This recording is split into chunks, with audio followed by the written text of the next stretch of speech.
Hello everyone, Shrimati मोहरी देवी Tapadia girls college के YouTube channel पे आपका स्वागत है। आज हम केमिस्ट्री क्लास में जो टॉपिक आपके डिस्कस करने वाले हैं वो आपके हैं some important question of 2018 question paper. देखिए आज ओपन है इसमें आपके जो 2018 के जो 20 का जो क्वेश्चन पेपर है वो अपन इसमें डिस्कस करने वाले हैं। तो यहाँ पर देखिए बात करें अपन तो आपके इसमें लगभग 6 के लगभग आपके क्वेश्चन हैं वो अपने हो चुके थे और आज अपन इसमें आगे की जो क्वेश्चन है वो इसमें कंटिन्यू करने वाले हैं। देखिए इसमें बात करें अपन कि आपका जो 7th क्वेश्चन है वो है आपकी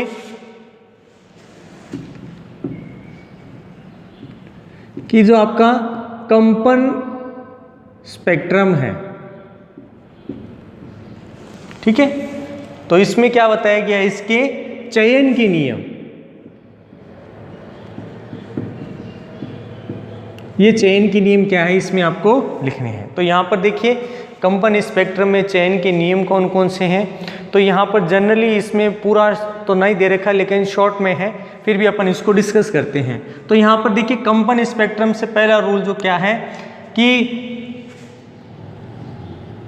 आपका जो कंपन है उस कंपन की संख्या में परिवर्तन, कंपन संख्या में जो परिवर्तन है वो डेल्टा V को प्लस माइनस होना चाहिए।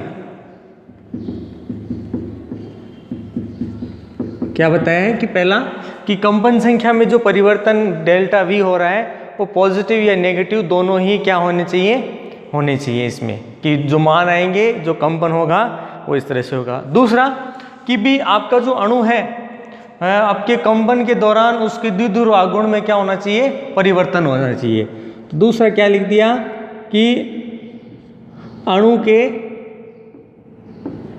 कंपन के दौरान आपका द्विध्रुव आघूर्ण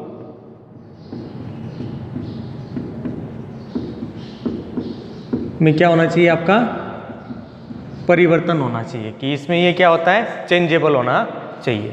तीसरा सुनिए नियम, तीसरा नियम इसमें देखिए किससे रिलेटेड दे रखा है। तीसरा नियम दे रखा है अवशोषण, कि भी आपका अवशोषण वो किस तरह से संपन्न होगा। तो यहाँ पर क्या बताया गया है कि आपका जो अणु है इसकी कंपन आवृत्ति जो है वो जब आपका विद्युत चुंबकीय क्षेत्र है या विद्युत चुंबकीय विकिरण कह दें, क्षेत्र ना होकर विकिरण, जो आपका विद्युत चुंबकीय विकिरण है इनकी जो आवृत्ति है इनके क्या होना चाहिए, आपके बराबर होना चाहिए, इनके बराबर होना चाहिए, जिससे क्या होगा कि आपका अवशोषण स्पेक्ट्रा या विकिरणों का अवशोषण होगा, अणुओं का विकिरणों का अवशोषण होगा, अणु द्वारा क्या होगा, विकिरणों का अवशोषण होगा। तो ये इसमें आपके कंपन स्पेक्ट्रम से रिलेटेड कुछ चयन के 3 नियम दिए गए थे। पहला आपके कि कंपन संख्या में परिवर्तन है आपका delta V equals two plus minus होना चाहिए। सेकंड क्या है कि अणु के कंपन के दौरान आपका जो द्विध्रुव आघूर्ण है वो क्या होना चाहिए, आपका चेंजेबल होना चाहिए, द्विध्रुव आघूर्ण बदलना चाहिए। तीसरा क्या बताया गया है कि आपके जो अणु है उसकी जो कंपन आवृत्ति है वो विद्युत चुंबकीय जो विकिरण है उसकी आवृत्ति के क्या होना चाहिए, बराबर होना चाहिए, जिससे अणु के द्वारा क्या किया जाएगा, जो विकिरण है उसका क्या किया जाएगा, अवशोषण किया जाएगा। तो ये था इसमें कंपन स्पेक्ट्रम से रिलेटेड चयन के नियम। अब इसके बाद देखिए आपके नेक्स्ट क्वेश्चन है वो दे रखा है, यहाँ पर बताया है क्वांटा दक्षता।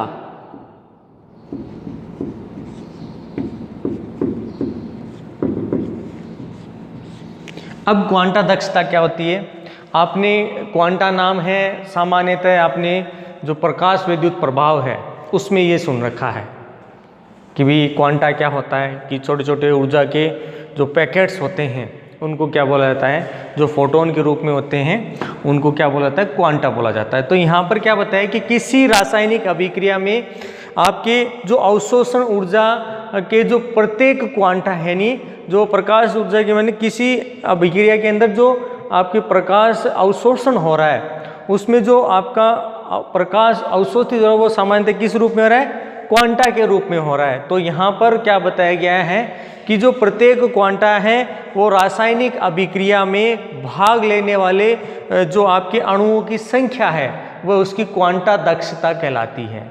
क्या बताया है, क्वांटा दक्षता क्या कहलाएगी कि प्रकाश रासायनिक अभिक्रियाओं में जो अवशोषित ऊर्जा है, आपके ऊर्जा के जो प्रत्येक पैकेट है वो आपके रासायनिक अभिक्रिया में जो भाग लेने वाले जो अणुओं की संख्या है वो क्या कहलाती है, क्वांटा दक्षता कहलाती है। मतलब जितने मात्रा के अंदर जो आपके क्वांटा या कहते हैं प्रकाश के छोटे छोटे जो पैकेट्स हैं वो जब आपके रासायनिक अभिक्रिया में भाग लेंगे यानी उनकी अणुओं की जो संख्या होगी वो क्या कहलाएगी, क्वांटा दक्षता कहलाती है। तो यहाँ पर एक क्वेश्चन ये दे रखा था।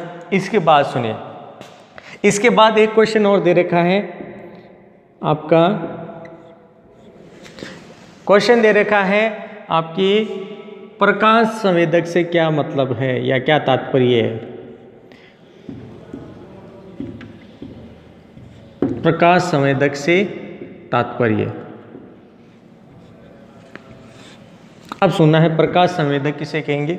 यहाँ पर क्या बताया गया है कि किसी भी आपका प्रकाशिक अभिक्रिया के अंदर आपका जो पदार्थ का सक्रिय अणु है वो क्या करे, भाग ले, या फिर अपन ये कह सकते हैं कि भाग लिए बिना ही जो अक्रिय रूप से क्या करता है, जो प्रकाशिक सक्रिय अभिक्रियाएं जो है उनको संपन्न करा देता है, प्रकाशिक संवेदी पदार्थ कहलाते हैं। ऐसे पदार्थ जो क्या है, प्रकाश रासायनिक अभिक्रियाओं में भाग लिए बिना ही क्या करते हो, प्रकाशिक अभिक्रियाओं को संपन्न करा देते हो, प्रकाश संवेदक पदार्थ कहलाते हैं। यहाँ पर जो प्रकाश संवेदक पदार्थ है वो क्या होंगे कि यहाँ पर ये क्या करेंगे, इनकी उपस्थिति से क्या होंगी, आपकी अभिक्रियाएं संपन्न की जाती है। जैसे आपने आपके ऑर्गेनिक के अंदर देखा होगा कि रासायनिक अभिक्रियाओं में कि भाई आपका जो आपके हेलोजनीकरण होता है या क्लोरीनीकरण कहते हैं कि भाई कोई एल्केन है उसके द्वारा अधिकतम क्या किया जाते हैं, यौगिकों का प्रतिस्थापन कर दिया जाता है प्रकाश की उपस्थिति में। तो यहाँ पर वही चीज़ यहाँ पर देखने को मिलती है कि प्रकाशिक जो अभिक्रियाएं संपन्न कराई जाती हैं उसमें ऐसे पदार्थ जो भाग लेकर क्या करते हैं कि भाग लिए बिना ही वो क्या कर देते हैं, उस अभिक्रिया को संपन्न करा देते हैं। तो ये प्रकाशिक संवेदक कहलाते हैं। अब सुनना इसके बाद दे रखा है आपके छोटा क्वेश्चन जिसमें अपन बात करें, आपका नेक्स्ट इसमें आएगा हाइजेनबर्ग का अनिश्चितता सिद्धांत। तो देखिए हाइजेनबर्ग की अनिश्चितता सिद्धांत है। जनरली इसमें आपका प्रीवियस जो है पेपर है उसके अंदर उससे रिलेटेड आपकी हाइजेनबर्ग भी आ गया और इससे रिलेटेड इसकी समीकरण को व्युत्पन्न करना है वो भी आ गया। तो अब जो अपन इसमें डिस्कस करने वाले हैं, जनरली अपन इसका जो छोटा रूप आएगा तो अपन उसी को यहाँ पर क्या कर रहे हैं, डिस्कस कर रहे हैं। तो यहाँ पर देखिए आपकी बात करें हाइजेनबर्ग का अनिश्चितता सिद्धांत। यहाँ पर देखिए अनिश्चितता सिद्धांत है वो सामान्यतः जो क्वांटम यांत्रिकी की है उसके आधार पर दिया गया है।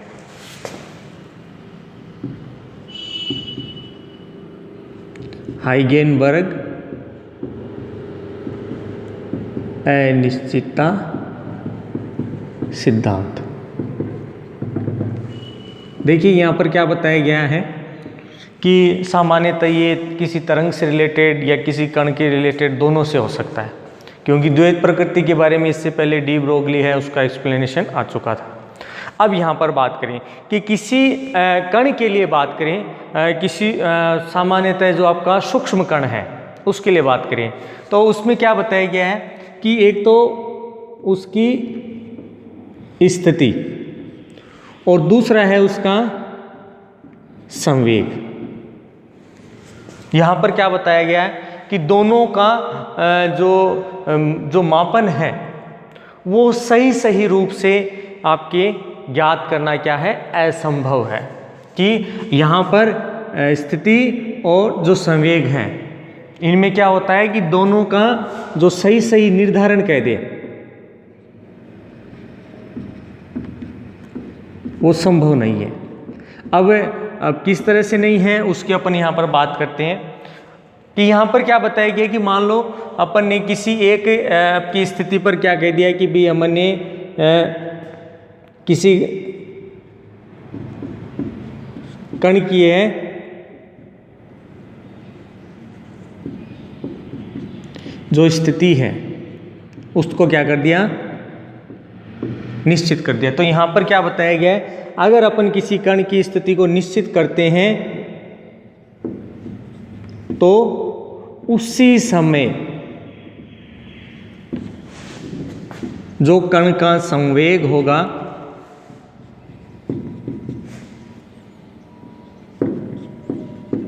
उसमें क्या आ जाता है, आपका परिवर्तन आ जाता है। आपका क्या हो जाता है कि स्थिति निश्चित करते हैं तो आपका संवेग में परिवर्तन आ जाता है। या अपन इस प्रकार बोलें इसको कि जब आपके किसी कण के लिए इसके संवेग को क्या करते हैं, निश्चित करते हैं, तो कण की जो स्थिति है वो क्या हो जाती है, बदल जाती है, स्थिति में परिवर्तन आ जाता है। तो यहाँ पर क्या बताया गया है कि सामान्यतः ये जो परिवर्तन है वो delta equals to dot delta P x H upon 4 पाई के पूर्ण गुणज होता है। मतलब अपन ये कह सकते हैं किसी कण की स्थिति में अनिश्चितता और संवेग में जो अनिश्चितता है उसका मान आपके delta x dot delta P H upon 4 पाई के पूर्ण गुणज होता है। कि अपन संवेग की अनिश्चितता और आपके स्थिति की अनिश्चितता है वो एच अपॉन 4 पाई के पूर्ण गुणज है, वो इसका मान आपको प्राप्त होता है। और इसको गणितीय रूप में अपन इस प्रकार से लिख सकते हैं कि आपके जो ये संवेग में अनिश्चित, आपके बात करें स्थिति में अनिश्चितता और संवेग में अनिश्चितता, तो यहाँ पर बात करें जो डेल्टा एक्स है वो क्या है, स्थिति में अनिश्चितता, और डेल्टा पी एक्स बात करें तो ये क्या कहलाएगा, संवेग में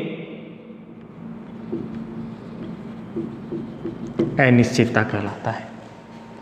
फिर बात करें कि यहाँ पर जो h है, ठीक है, ये h का मान आपके h अपॉन 2 होता है, जिसका अपन ओवरऑल मान, जिसको अपन प्लांक नियतांक भी अपन बोल रहे हैं, इसकी वैल्यू है 1.05.4 इंटू 10 की घात माइनस आपके 14 जूल पर सेकेंड होता है। कि यहाँ पर ये वैल्यू किसकी इक्विवेलेंट देखने को मिलती है, इसके अंदर। तो ये था आपके इसके हाइजेनबर्ग का अनिश्चितता सिद्धांत। देखिए एग्जाम के अंदर भी छोटे रूप में आएगा। अब इसमें देखिए और क्या चीज़ बात कर सकते हैं कि यहाँ पर क्या बताया गया है कि किसी कण के लिए अपन यहाँ पर बात करें तो दोनों के लिए अपन ने संवेग की अनिश्चितता देख ली, स्थिति की अनिश्चितता देख ली, और ये आपकी किसके इक्विवेलेंट होता है, h अपॉन 4 पाई के पूर्ण गुणज होता है। और साथ में क्या बताया गया है कि ये जो स्थिति है, ठीक है, ये उत्पन्न हुई है सामान्यतः सूक्ष्म कणों पर ही क्या होती है, आपके लागू होती है। ये इसकी मेन खासियत है कि ये जो है आपके सूक्ष्म कण होंगे, उन सूक्ष्म कणों पर ही क्या है, आपके स्थिति की अनिश्चितता और संवेग की अनिश्चितता है वो लागू होती है। अब देखिए जैसे जैसे आपके स्थूल कण आएंगे, बड़े कण आएंगे, ठीक है, तो बड़े कणों की अपन यहाँ पर बात करें तो वहाँ पर उसकी जो स्थिति है उसको संवेग के इक्विवेलेंट निश्चित किया जा सकता है। तो ये चीज़ ध्यान रखनी है कि जो आपके बड़े कण होंगे, बड़े आकार के कण बोल सकते हैं अपन, तो उनके लिए ये चीज़ क्या है आपकी निश्चित किया जा सकता है, जबकि जो सूक्ष्म कण है उनके लिए स्थिति और जो संवेग है उसको निश्चित नहीं किया जा सकता, और ये वैल्यू आपको बताई देगी, इस रूप में आपको देखने को मिलती है। अब यहाँ पर बात करें कि ये इसमें सूक्ष्मतम कण कौन से हैं, तो जैसे आपका इलेक्ट्रॉन हो गया, आपका प्रोटॉन हो गया, आपके अल्फा कण हो गए, ये ऐसे कण हैं आपके सूक्ष्म आंतरिक कण कि जिनको क्या किया जा सकता है कि इनमें संवेग और इनके अंदर आपके जो आपकी स्थिति है उसमें अनिश्चितता का अध्ययन किया जा सकता है। तो ये कुछ क्वेश्चन थे dear student. I hope you आपको पसंद आया होगा ये वीडियो, और इस वीडियो को लाइक करें, शेयर करें और इससे रिलेटेड नोट्स सब बढ़ाते रहें, और इस वीडियो देखने के लिए धन्यवाद।